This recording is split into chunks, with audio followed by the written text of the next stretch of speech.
at the quarterfinal stage of the ongoing WAFCON, and the fact that the Flying Eagles were unable to secure a ticket, a spot for next WAFCON. Talking about the 20 WAFCON. Well, we'll also be talking about so many other interesting stories this particular evening.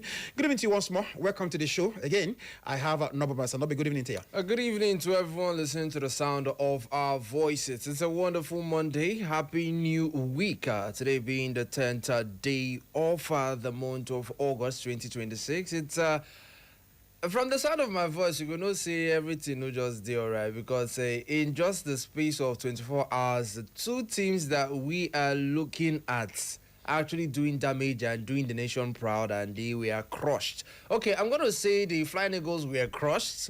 You know, they say once beaten, twice shy. But now, how are we going to say twice beaten? How are we going to put it? You also say twice shy. And now we are looking forward to the second route. Imana Super Eagles, so backdoor Hajira Bobanimi World Cup. That is the same route that the Super Falcons are looking forward to taking, as they are going to meet the Bayana of South Africa in their next encounter. Now we'll discuss that in detail. Yes. Their route to the World Cup. Definitely. So just sit back and we'll dissect all this for you right here on Echo Sports. If it is loud, it is echo. If it is not loud, then walk away. Walk away. Just walk away. All right, here we go. Let's begin with just like Nobu said it was mauling. The Flying Eagles of Nigeria suffered a humiliating 4-1 defeat to Burkina Faso Young Stallions in the final of the 2026 WAFU Zombie Under-20 Championship that took place at Stade Charles Konam Bani in Yamoussoukro, Ivory Coast. That was yesterday, Sunday. The defeat means Nigeria will miss the 2027 African Under-20 Nations Cup, and consequently, and as a result of that, they will also not be part of the 2027 FIFA Under-20 World Cup that will be taking place in Azerbaijan. Burkina Faso, who had already beaten Nigeria 2-0 in the group stage, we talked about it here, completed a double over the 7-time champions to claim the regional title and join host Ghana as WAFU Zone B representative at the next year's Under-20 World Cup. Of course, that will be a pathway to the WAFCON. That's talking about Under-20 AFCON that will serve as pathway to the World Cup. Nigeria's hope of revenging that evaporated as Abdul Maikeba's side conceded 3 goals inside opening 15 minutes. What a game! What do I say un-Nigerian kind of game? The Flying Eagles pulled one back from the penalty spot in the second half, but the Stallions were not done because they added another one. The defeat also ended Nigeria's hopes, like I said, of returning the regional title, which they won in Lome, Togo in October 2024. The Young Stallions themselves have also enjoyed the upper hand in recent meetings between the two countries, talking about Nigeria and them. Why? Their 2024 WAFU Zombie encounter in Lome ended in 1-0 victory for the Burkina Faso side, while the sides played a 2-2 draw when they met in Niger Republic in 2022. The Flying Eagles had entered the final seeking to retain the title they have and, of course, have a chance to go on. But then, a new champion, maybe the Burkina Faso guys, and this isn't... because I'd like you to react to this, but truth of the matter is this. When the house is not in order, no matter how you pretend outside, no matter how you try to paint and do whatever, whenever the head is sick, the entire body definitely will be sick. It's not just by the head, but internally. Inside. No, that's the head. It's only video inside before a per hour. So the rot has actually been there. So that's how we've got into idioms now.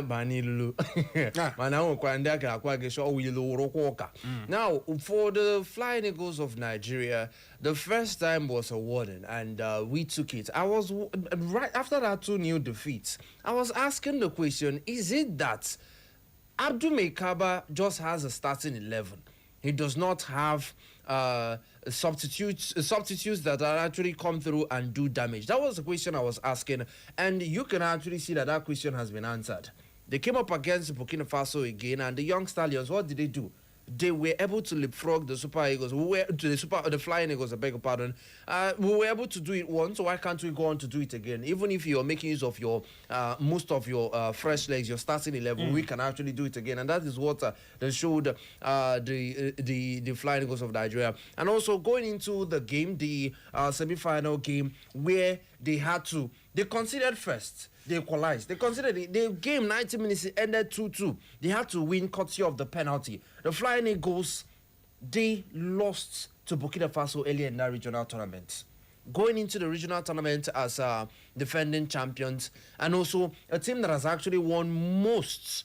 The under-20 Flying Eagles of Nigeria has won most of the under-20 tournaments. Yeah, 7 times champions. 7 times champions. And then we are looking at an opportunity to go into the African Cup of Nations. Remember that the under-17 earlier this year also missed out an opportunity to go into the under-17 African Cup of Nations. Under-20 has done it. And all this coming through under a space of 1 year. Super Eagles of Nigeria not making it to the World Cup.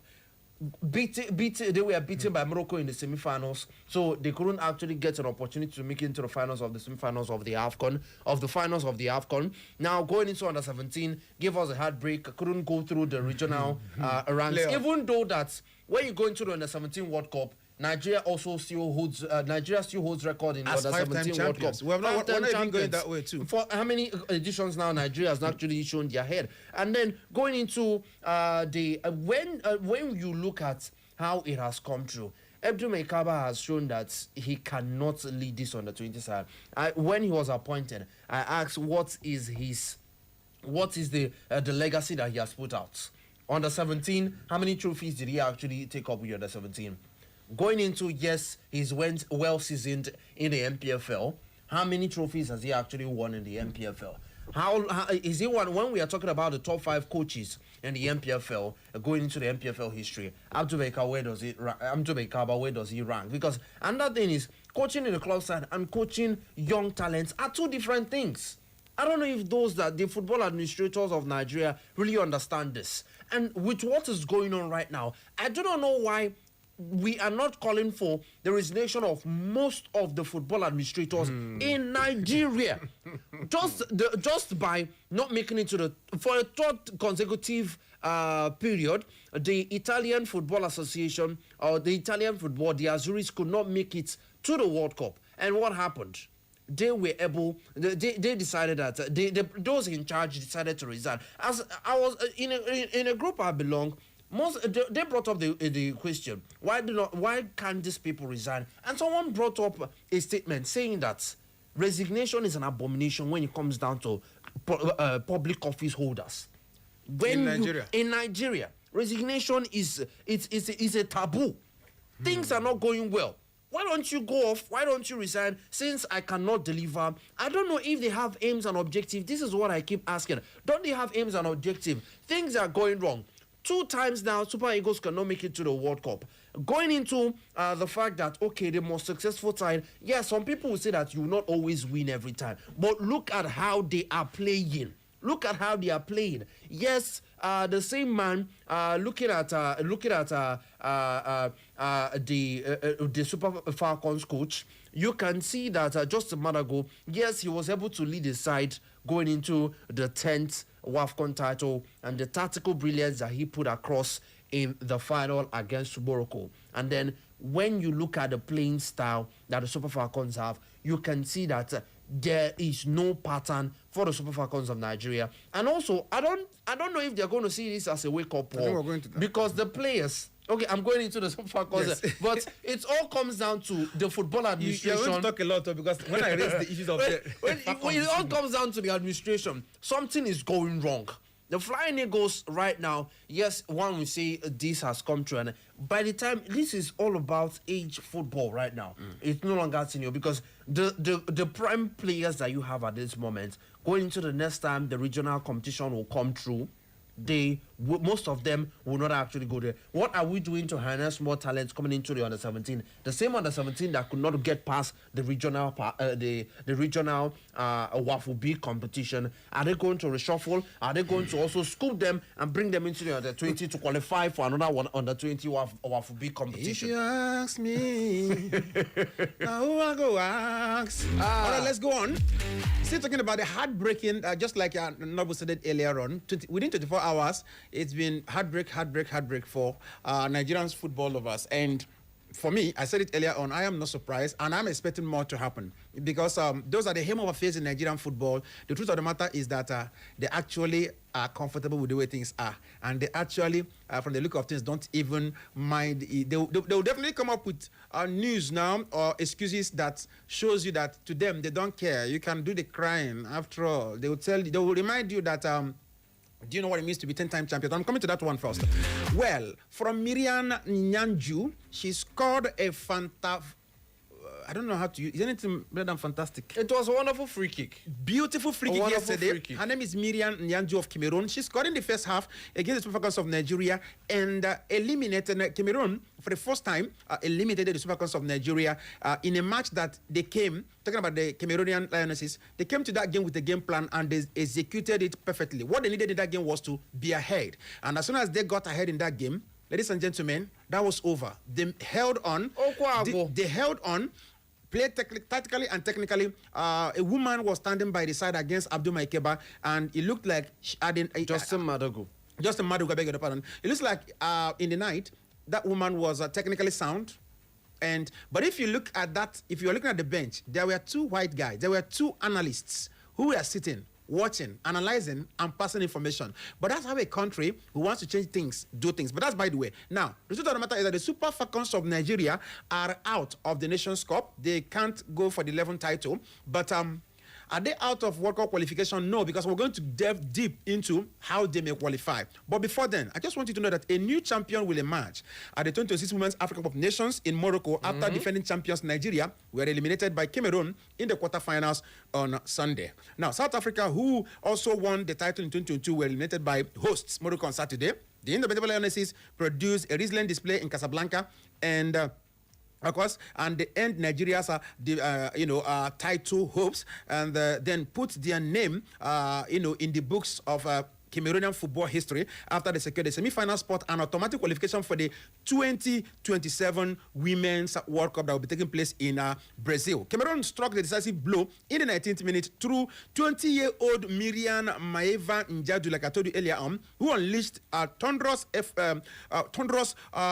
shot effort from distance that flew into the top corner, leaving Nigeria goalkeeper Chiamaka Nnadozie chasing the air and shadow. Nigeria looked for an immediate response minutes later, through Rasheedat Ajibade's beautiful cross that was delivered on the road and on for Gift Monday.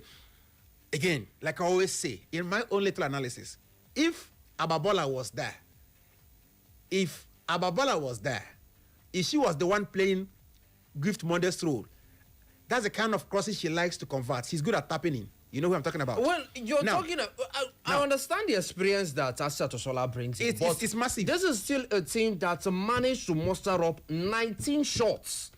19 shots, and had 9 shots on target. Okay. When you actually look at how many shots he had in the box, and when you look at the statistical part of the game, Nigeria had 19 shots. They had 9 on target. Wonderful. When you come down to seeing shots in the box, they had 14 shots inside the box. Wonderful.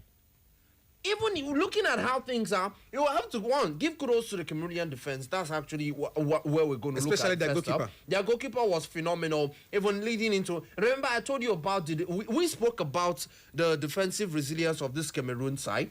Going into from the group stage, they considered just twice going to this particular quarterfinal encounter. They don't score much. They also showed it against Nigeria again.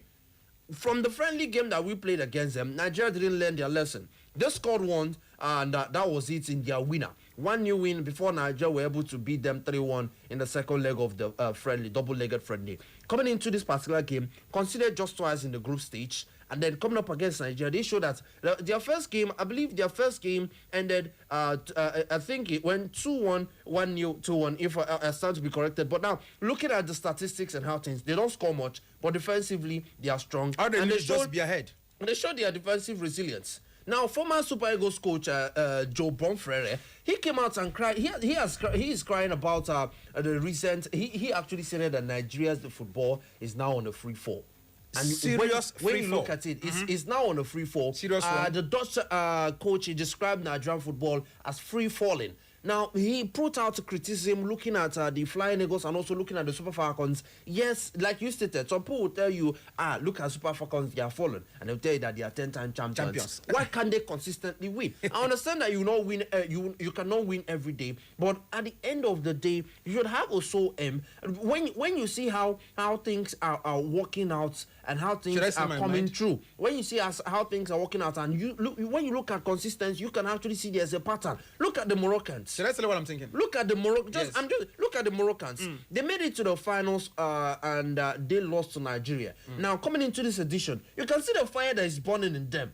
So far, they've dropped points just once, and that was against. That's the game that they played. That should be the game that would actually see Senegal. I believe that's Senegal's game. Goalless. The game ended. No, but if you ask me, truth of the matter is simple. Do you know what it is? What is it?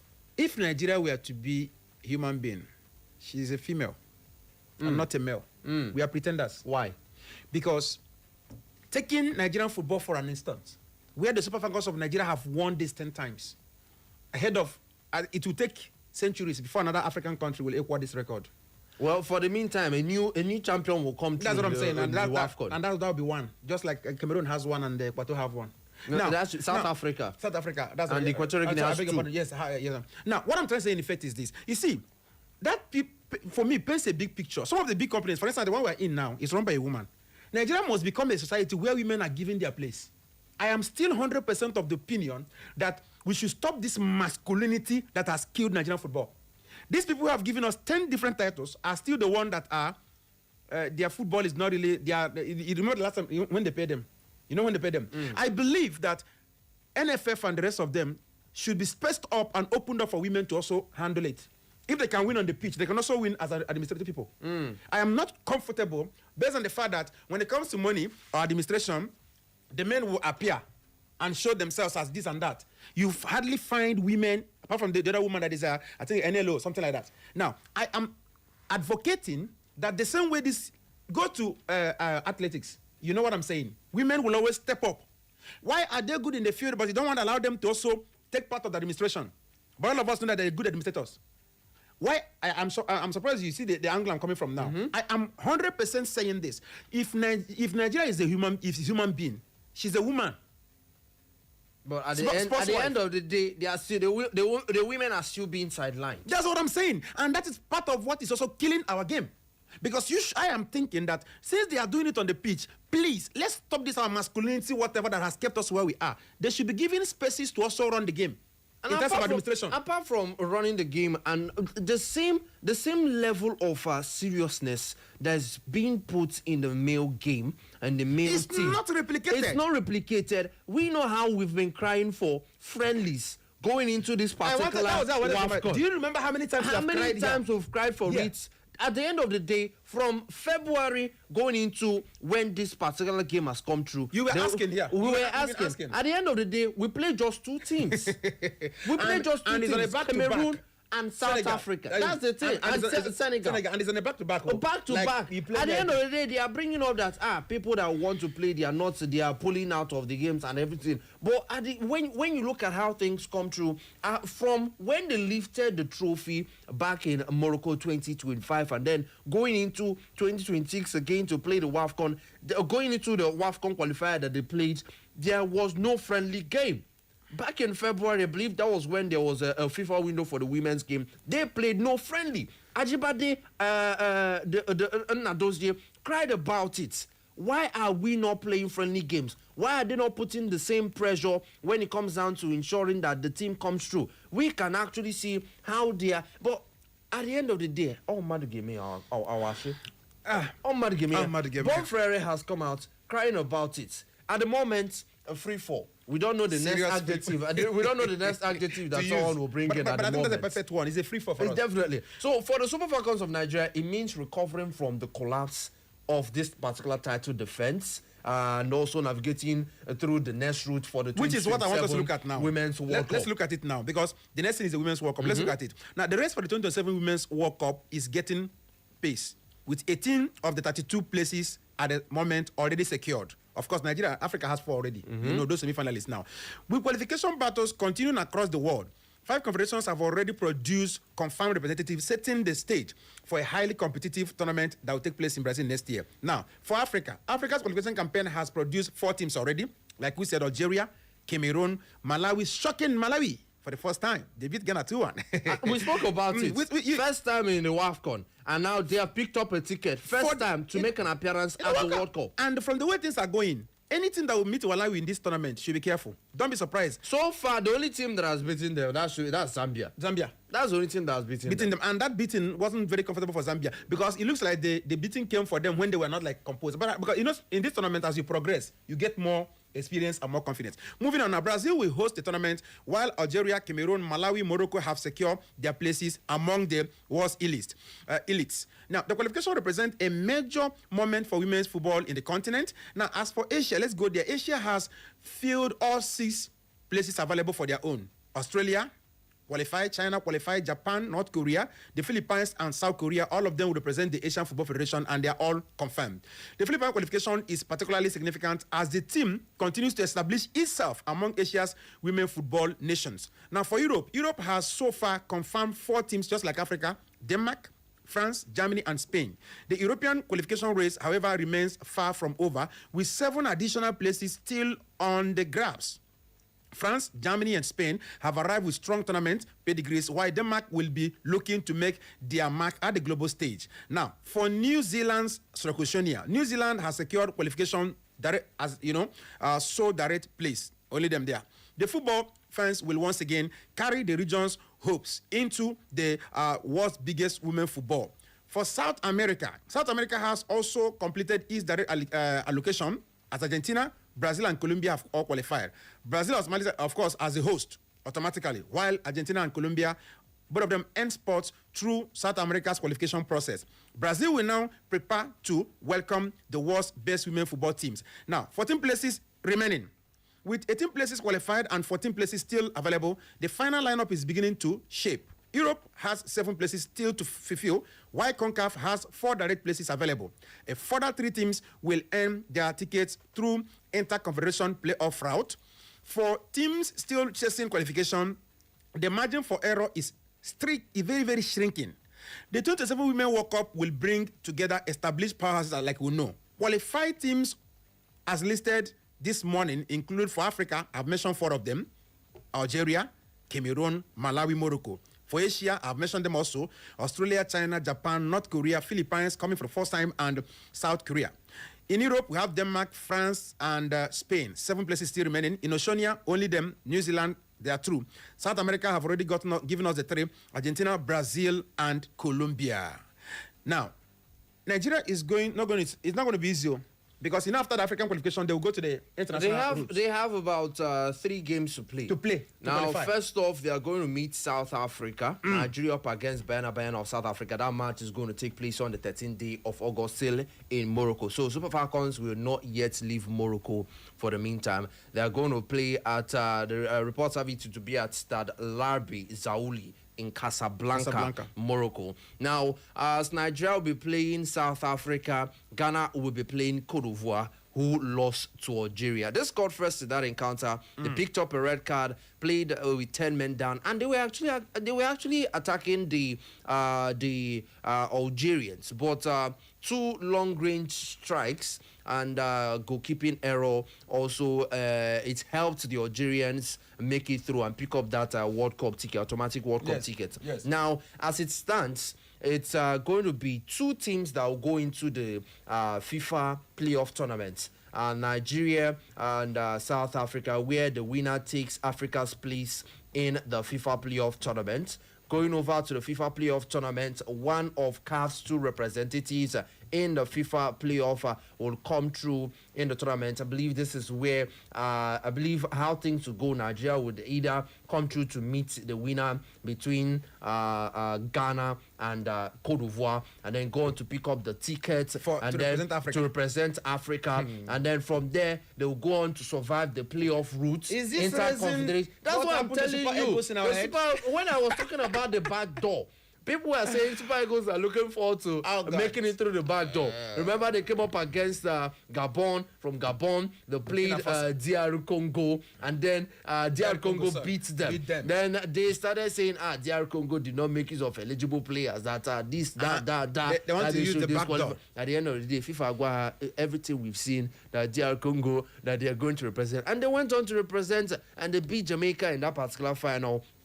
Ultimately made it to the World Cup. So right now, we do not know the path for Nigeria. This is experience when it comes down to Desire Ellis coming up against Justin Madago. This is his second major international event with the Super Falcons of Nigeria, coming up against an experienced hand, and also looking at the likes of Katlana in that particular team. Yes, they have missed out an opportunity to go on to to be in the race to make sure that they win their second WAFCON title. But right now, they have an opportunity to battle it out and clinch a ticket to Brazil.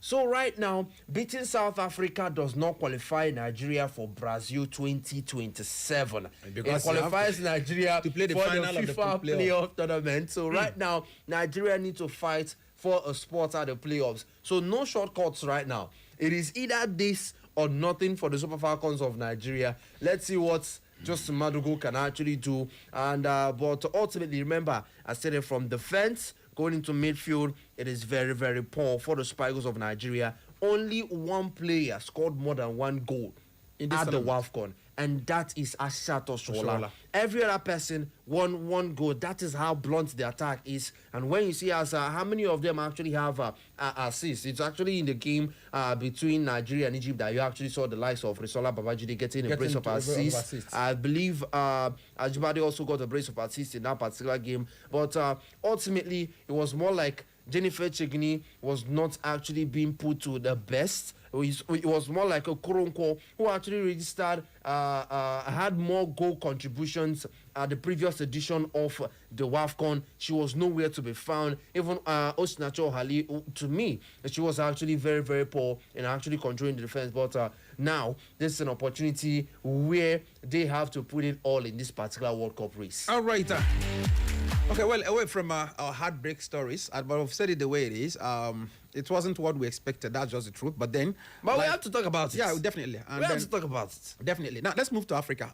The Confederation of African Football has they've confirmed key dates and host countries for its major 2026-2027 competitions, with the organization saying that the move will provide greater certainty for member associations, commercial partners, as well as we, the supporters. Okay, that's why they released these lists and, of course, these dates. Well, in a statement on the website that was released earlier today, CAF said significant progress is strengthening its competition calendar.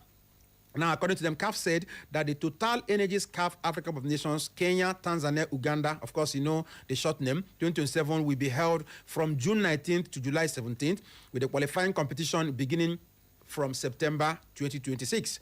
Now, South Africa to host, that's number one. Now, number two, South Africa will host CAF Super Cup. According to CAF, the Total Energies CAF Super Cup will be staged in Swane, South Africa on November 8th, 2026. Keep remembering the dates. The match will feature Total Energies CAF Champions League winners, Mamelodi Sundowns of South Africa, against Total Energies CAF Competitions Cup holders, that is USM Alger of Algeria. CAF said the feature will kick off by 3 p.m. local time, which is 1 p.m. GMT. Ghana, Morocco, and Egypt will both, with three of them will host youth competitions. CAF also announced host countries for their major youth competitions. Ghana will host the Total Energies CAF Under-20 Africa Cup of Nations in February and March 2027, while Morocco will stage the Total Energies CAF Under-17 Cup of Nations in April and May. Egypt will host the CAF Under-23 Africa Cup of Nations, which will serve as the qualifying tournament for the 2028 Los Angeles Olympic Games. I hope we'll qualify. Now, moving on. CAF said it was studying feasibility establishing a new CAF Under-17 Women's Africa Cup of Nations. Hear this. CAF are looking at establishing a new African Women's Under-17 Cup of Nations with a view to launching the competition next year if the necessary supporting organizational requirements are in place.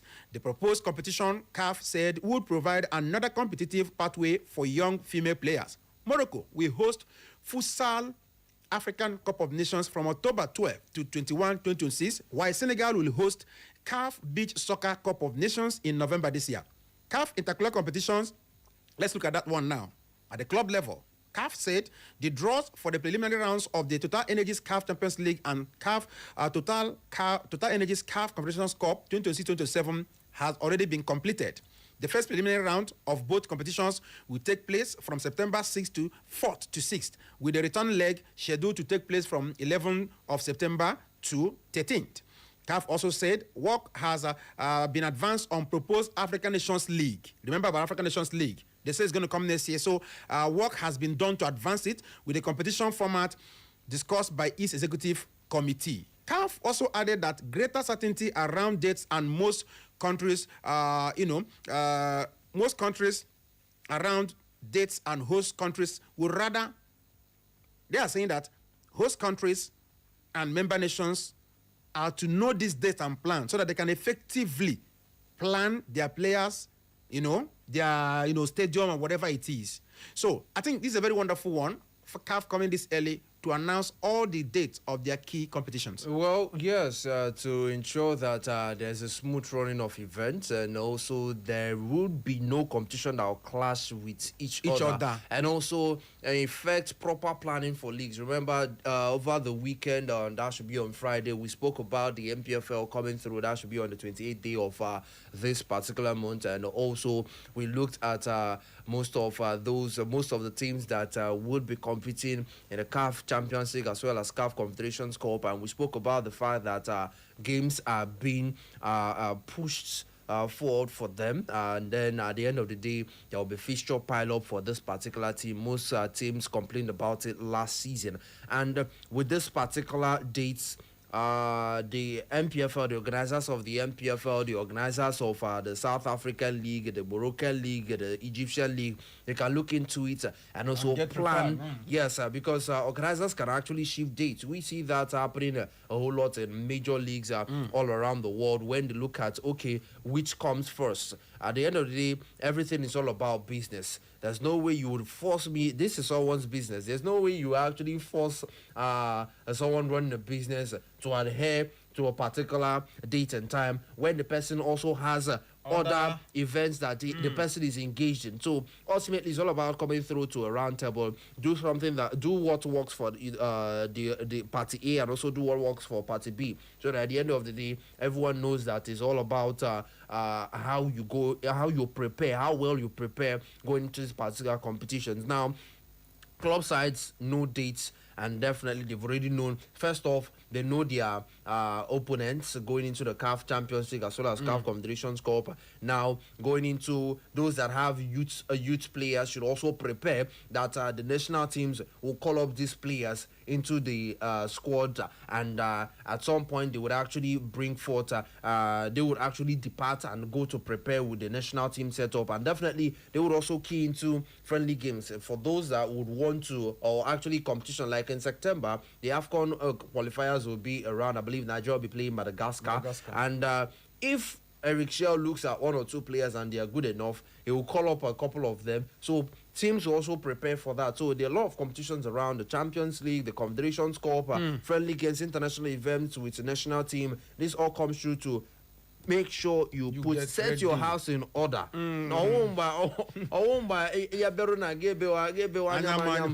end of the day, my team, my players are being jet lagged and everything. So bring up players and ensure that you have the squad to take care of. For those that are in the Champions League, you have the Champions League to tackle, you have the MPFL to tackle. When the President's Federations Cup, lucky the Nigerian League, the President's Federations Cup comes when the league is already ending, and it plays about 2-3 weeks, so it doesn't really affect them. And then we don't have anything like, okay, let's say when we go into the English League, there's something like the FA Cup, and then there's a community that's a Carabao Cup, and then you also go into having the league itself. But all we have is just our FA Cup, the President's Federations Cup, and ultimately, let's see how they prepare themselves, and also going into the other leagues and how they actually take care of themselves.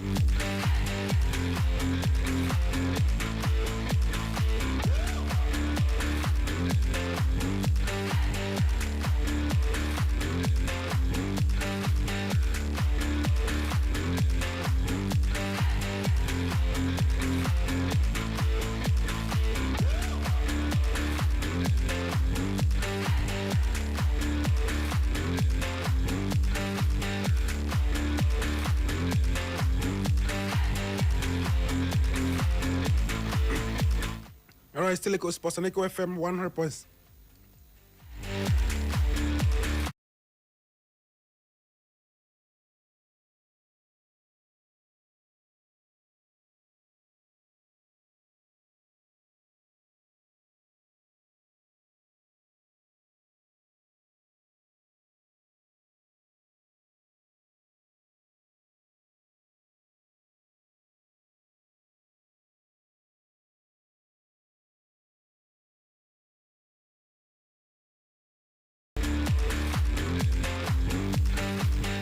All right, still Echo Sports on Echo FM 100.7 overall. All right, let's go on and move away from Africa.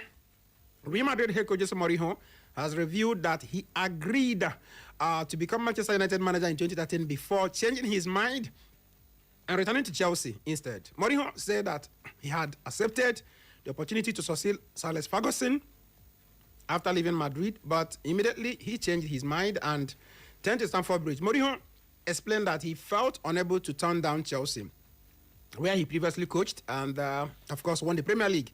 Now, Mourinho revealed that he was flattered when, Man U approached him to replace the legendary Sir Alex Ferguson, but that when Chelsea also, the job at Chelsea also showed up, he had to go to where he has succeeded and where he felt much loved. Remember that in 2013, it was said that Mourinho would take over from Sir Alex Ferguson, and over the years, he has come to reveal that the reason is because he believes Chelsea is a better home than Man U. Well, it's not like Chelsea is a better home than Man U. Chelsea is a home for Mourinho.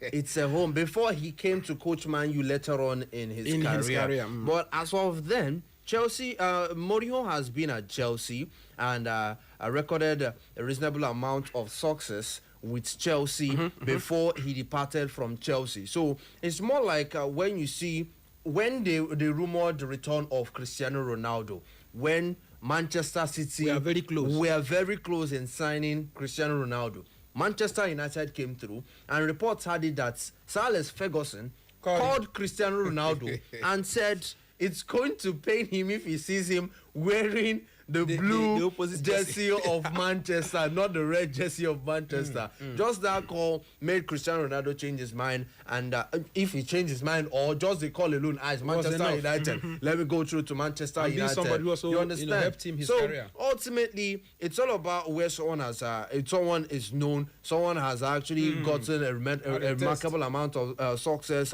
The fans know him, and you know the environment, you know the playing field, and actually, it's just like when, let's say, Luka Modric wants to return back to England, and Tottenham is in that space. I believe that Luka Modric will go for Tottenham. When you look at the likes of Xabi Alonso returning back to England, if Liverpool were those that first pushed for him to bring him back to England. So ultimately, it's all about what's on ground, where the person will set his priorities, and Jose Mourinho decided that, okay, home is home, and where is home? That is Chelsea. That's Chelsea. All right. Remember that when he returned in 2013, he was able to win the league. That was his third league title with the Blues. Well, it wasn't that but ultimately he coached Man U. Don't forget. And won the Europa League with Manchester United. Now, Harry Kane has been awarded the European Golden Shoe for the 2025-2026 season after finishing as Europe's leading goal scorer last season. News on Monday said that the England captain earned the prestigious individual award following another prolific campaign with Bayern Munich. The European Golden Shoe is presented to the leading scorer across Europe's top domestic division each season. Kane scored 73 goals across the season, including 12 for England, matching his best international return since the 2021-2022 campaign. The Tottenham international former striker also made history at the 2026 FIFA World Cup, as England recorded the best ever finish at the Men's World Cup staged outside of Europe. Now, during the tournament, Kane became England's leading scorer in FIFA World Cup history after equaling and then surpassing Gary Lineker's record. His performances also moved him into the 5th place on all-time FIFA World Cup scorers list. The award adds to another individual honor for Kane's prolific career and further underlines the man's scoring ability, which is not in doubt at all. It's not in doubt. 36 Bundesliga goals for Harry Kane, and also the German Bundesliga team, talking about the Bavarian Giants, they also confirmed that Kane became the first player to score more than 25 goals and finish as Bundesliga scorer, top scorer in each of his first 3 seasons in the competition. So 3 seasons right now. Harry Kane has remember that he was scoring goals with Tottenham Hotspur, and a lot of people were asking him, and actually he took loyalty first ahead of trophy. But at some point he was like, let me just go on to let's go and find another adventure. Remember that his first season with Bayern Munich went trophyless. Yes. And then people were bringing up the cause of Harry Kane. The cause of Harry Kane. But going into second and third season, you can actually see how far he has actually come around to. This should be his second golden boot. Looking at the fact that his first triumph was back in the 2023-2024 season, and going into being part of Europe's elite top scorers, beating the likes of Erling Haaland of Manchester City, and also beating Kylian Mbappe, who is the La Liga top scorer, the World Cup top scorer, the Champions League top scorer, but ultimately who has the golden boot right now? 36 goals. And looking at the point system is based off on where your league stands. That's how they put out the point system. And looking at Manchester City striker Erling Haaland, he recorded 54 points with 27 league goals. Going over to Kylian Mbappe, he recorded 50 points after scoring 25 times. But ultimately, with 36 goals for Harry Kane the Hurricane, and looking at the fact that he's when it comes down to England celebrated him as well. Looking at the fact that, yes, scoring for both club and country, recording about 60 goals, club and country. Individual enough for him, and let's see how far he can push the Bavarian Giants, because right now they're also looking for going for the Champions League with Vincent Kompany. All right, Harry Kane, if you ask me, one of the song heroes when it comes to striking, that guy is a killer. Moving on now, talk a bit about FIFA. Now, the Asian Football Federation, UEFA, and CONCAF have demanded an independent review of FIFA's failed proposal to sell a stake in a company or to a company that would commercialize the rights to the World Cup and other major tournaments. The 3 confederations made the demand in a joint letter issued on Monday following FIFA's decision to abandon the proposed deal amid strong oppositions from football stakeholders. Now, the letter published on UEFA's website described the proposal as a profound failure of judgment and a fundamental breach of trust, with the institutions saying FIFA is mandated to serve. Now, it was of course, signed by AFC President Salman bin Ibrahim Al Khalifa, CONCAF President Victor Montaglani, and UEFA President Alexander Sefrin, and the 3 confederations general secretaries, talking about Dakuk Seri Winsdor, John Philippe Mogio, and Theodore Theodorisis. Now, these guys are not giving up. You know, earlier I actually said that I brought up the conversation I had in a group concerning the progress of Super Falcons as well as the Flying Eagles of Nigeria, and stated that someone stated that it seems like resigning is a taboo in Nigeria when it comes down to public office holders. But now, I just calm down. That's the same thing that was demanded of the German coach when he Julian Nagelsmann, when he was asked after the abysmal performance of the World Cup, he was asked to either you resign or we sack you.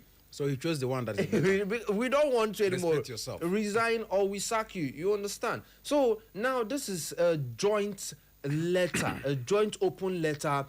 When it comes down to this, we're not directing it only to Infantino. It's a joint open letter that UEFA, CONCACAF, Asian Football Federation, they've come through and asked him, oh boy, see us since the go. We don't like him because they accused him of deception and also fundamental breach of trust. So it is. Some people will tell you that once you can actually hurt me and expect me to forgive you. I will forgive you, but trusting you again, that will be very. It becomes a problem because right now the core part of the conflict is based off on the FIFA's proposal to sell certain rights and how it was handled, how they went about it as deception as well as breach of. And also, when it comes down to a matter of an occurrence repeating itself, if they allow this to slide, how can you assure us that something like this won't come back again? And by that time, you've actually gotten enough fortification to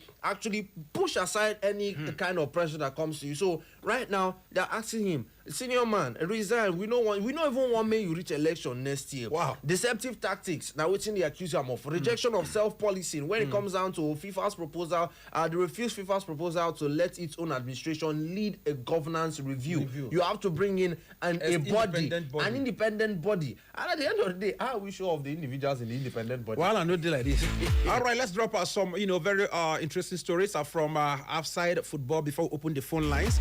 Now, do you know the Tigress of Nigeria have suffered a disappointing group stage exit at the FIBA Under-18 Women's Afro basketball after losing all their 3 group games. The result marks the only second time in history of the competition that Nigeria have failed to win a single group game match. Well, now moving on, Nigeria has also, but on the other hand now, Nigeria recorded their first victory at the 2026 African Under-18 Beach Volleyball Development Cup that is taking place in Saly, Senegal, after they defeated Gambia by 2-0. The Nigerian team dominated after they won the first set 21-9. They went on to win the second set 21-13. That result gives Nigeria their first win of the competition as they continue their campaign in the Under-18 Volleyball Development Cup. Now, Ghana and Nigeria, like we said before, talking about the women football now, have chances of going to the World Cup. That's if they can win 2 matches and then qualify for the international playoff. But maybe what happened to Super Eagles, no go happen to them. Now, it be the prayer of every other Nigeria. Now, Nigerians Under-18 women's as well as men's hockey team have both won bronze medals at the inaugural Under-18 Hockey's Youth African Cup in Nairobi, Kenya. The women's team secured their 3rd place after defeating Ghana 4-3 in the bronze medal match, while the men's side thrashed Uganda 15-2 to claim the 3rd title and have a podium finish. Nigerians women impressed throughout the tournament, but of course, they were better, winning the 3rd position. Now, moving back to football, Arsenal manager Arsene Wenger has admitted that the club wants to sign another defender. That's after Tottenham Hotspur beat them. That's a back-to-back now. So when we drag chairs, we drag us now too. Now, Tottenham Hotspur beat them yesterday on a back-to-back 3-2 after that particular defeat. While he was speaking after the preseason defeat, Arteta said Arsenal had conceded some poor goals, but stressed that improving defensively remained a collective responsibility. Asked whether Arsenal would like to sign a defender, Arteta said he was looking to strengthen the squad. Now, is it defenders that cause this thing? Well, you know that Arteta has built his tactical resilience starting from the back and then moving forward. So it's definitely he'll be looking for the same, and also for the fact that he's going to start up without a defensive backbone due to the injury that was suffered by William Saliba the World Cup, and also we have to give kudos to Junior the Tigress. Junior the Tigers crashed out without winning a game. Junior the Tigress made it into the quarterfinals. They lost to Cameroon, came back to Senegal, bounced back in a strong manner, beating Senegal 70-40 in Abidjan, and then they are going into the quarterfinals of the Afro basket. Now, you agree with me that if Nigeria is a human being, it's a woman, not a man. Let us be spiritual sometimes and physical also. Okay, now you can join the conversation this evening. Call the phone number 0911 20022, 0911 20022, or 0707 454 1014, 0707 454 1014. You can also send in a WhatsApp reaction as well as a Facebook reaction. We are live on Facebook. Go on to Facebook. Go on to Facebook, Echo FM 100.7 or Echo FM. Either one, you'll find us on Facebook. We are live, as well as a WhatsApp message via the number 0707 491 3438, 0707 491 3438. Hello, good evening. Good evening to you. Welcome. Where you go? Where you go? Taka for you. Where you go? I'm around. Maybe I say you travel with Super FALCON'S. Are you still in Morocco? Who be Because tell me Are why. you in Morocco? When Super Falcons they play ball since you know call. Now when they don't beat them now you can't call. Eh? That is to tell you that I was just waiting for the right time to strike. Okay. I want to strike the way that 19 years old get strike. Miriam, you want to become Miriam Abi? Yes. I will marry her. You sabi play free kick. I will marry that keeper because that keeper, I think Chelsea and Man should go and sign that girl. I'm telling you, the girl was 21. Now Chelsea they find goalkeeper. Now Chelsea they find person The with girl was too good. Nothing like Robin this time around. No. Now, Cameroon better pass. Let me start so I can be fast. My name is Jason, the God of Banter, calling from West. You're welcome. Shout out to those who have been wishing me shout out because I've been hearing a lot of shout out. Shout out to those who have been doing that. So, last weekend, not this Saturday, the other Saturday, my mom made me look for my trouble, but I won't reply her. You remember? I you called my remember. name because no problem. I'm just waiting. Let's listen. I don't want to say anything. Until the season begins. No, I will wait for her. I will wait for her. Don't worry. Let me just leave her. Greetings to anywhere she is, but let her know that who laugh. And they laugh best. Let her be okay. No problem. Now, let us be serious. Let's drop banter aside. Nigeria under 20 did not qualify for the African Cup of Nations, not even the World Cup. We were beating 4-1.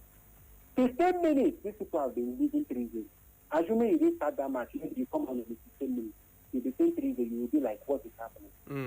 Now, under 17 points, this is what, for people who didn't know, this is not WAFU Bill, West Africa, not the whole of Not West even Africa. the normal regional competition. Not even the WAFCON. And it was divided into Sorry, two. Let us know.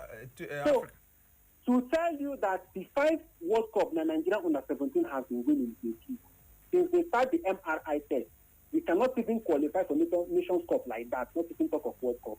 Now, under 20, we have been playing tribalism with this selection of under 17 and under 20. See, if you want to when your station is doing the best program, people will call. If you didn't do your programs well, just like even the sports, people will not be killing themselves calling in your race. When you don't talk about Nigerian football, they say you're not patriotic. You hate Nigerian football. You hate NFL. You hate NPFL. You only talk about Chelsea, Madrid, Barcelona. Why?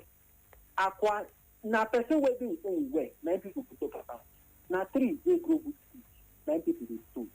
Now, come to Heartland. Most times you say, we don't talk about Heartland, we hate Heartland. When you talk about them, they say you're criticizing them. You hate them. You are not patriotic. You don't like the club. You don't like the country. Now, I'm hearing that they want to remove Madrid because of, yes, we know that he didn't try because he played some players out of position. But for me, that is a game. We should not blame Madrid this game. Now, I will blame NFS because only 2 friendlies, Senegal and Tanzania. What happened to Morocco, Ghana, Zambia, South Africa to play friendlies? What happened to you? If they don't have the money to fold their bills and bring them to play, they are playing. Preparation for the long. I've been hearing you, Kachi and Nob, you guys have been shouting it in this station that we are not Super Falcons lack that preparation in this World Cup. All right. You think because they are individual? Coming, I'm hearing you. Yeah, just wrap around yes. Okay. You think that because they have individual best players that they can do alone? No. I'm telling you that we should be winning this trophy now because time will come, a generation will not be seeing this trophy today. And look at what started now. Now we want to do like Super Eagles that will be following the back doors. Knowing that in the history of the men's World Cup, Brazil is the only nation that have not missed out on the World Cup. In the history of the female World Cup, Nigeria, an African country, are one of the 9 countries that have not missed out in the female World Cup. Now, it wants to happen. Now, we lose that in the quarterfinal. First in history that Nigeria will not be reached any final. NFS, Sanusi, the secretary here, got us in Iguavo and the rest of Ibrahim Gusu. All right. Thank you. We have a lot to do. Someone, tomorrow I'll call to finish all okay. All right, J10. All right, thank you very much. J10 is I think J10, he made some very, very salient points. But the only area I will not totally agree with him is when, because we are not doing well, we'll not talk about ourselves. We'll talk about it. What he's saying is more of people when they're people actually saying that. Let's involve. Things are bad. You understand? You talk about it. Let's talk about it. You talk about it. Hello, good evening. Hello, Noble and Good evening to you, brother. Welcome to the show.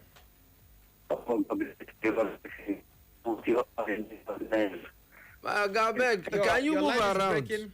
Move away from where you are now. Your line, your signal is very, very poor. Okay, can you hear me now, sir? Yeah, it's Brilliant, better now. much better. This is your beloved brother, Donald Jesus. Don't know why Don't Jesus. I greet you. It's very with you, sir. In fact, you people are talking about it's not what I'm able to find out. Nigeria has a very big problem. The blood that they are sharing everywhere is affecting everything spiritually. You know, when you're saying this, now people may think it's a joke.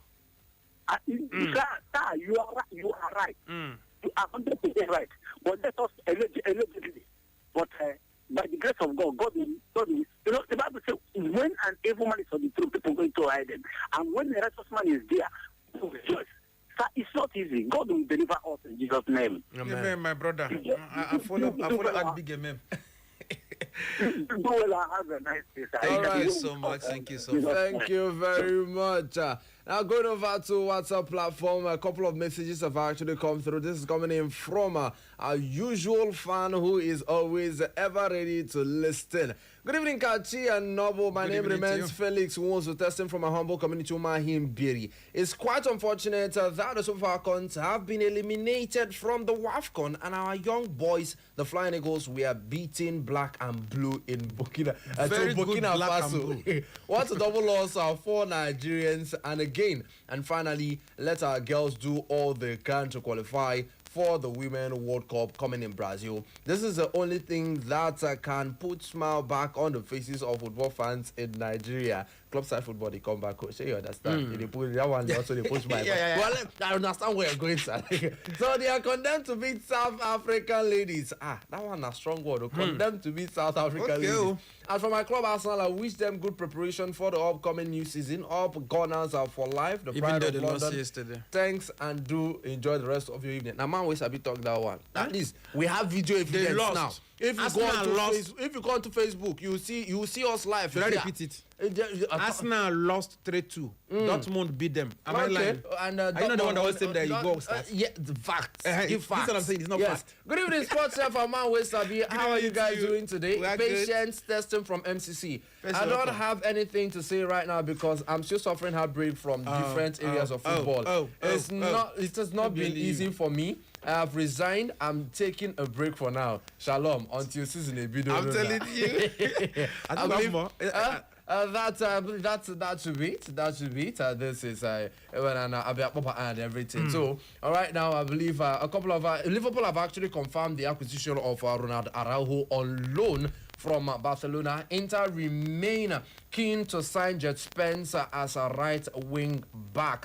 And then Pierre-Emile Højbjerg looks likely to return back to the Premier League as Newcastle are looking for him. They are looking forward to it, but reports have it that Newcastle currently off following new talks in recent hours. So that move to Newcastle is currently off. Now, J10 is still carrying long one. So I'm J10 God of Banter. Super Falcons should keep winning because that will come when they will not win the competition. And also, I spoke about how the competition has shifted. Now we have about 16 teams from the normal 12 teams. You know, and as it shifted, as if you are being prophetic in most things we said. When it started, I was talking about it because it's no longer the usual from here quarterfinal you win, semi-final. Now you have more teams and more games. You play quarterfinals, and who knows, next edition.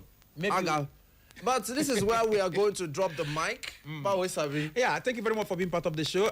We got to run because the DJ is already around here. If he asks us, I'm making around come out. I think it's time for us to go. Thank you very much for being part of the show today. My name is Kachi Sports. My friends call me Man Wesabi, and I've done this with another person. But my name is Remains Nobuchi Gozirim, Nobu the sports chef, the Fox in the Box, Nobu the Lights, and DJ Nwaba. DJ. DJ Mas is in the building. Until tomorrow. Buenas noches. Bye.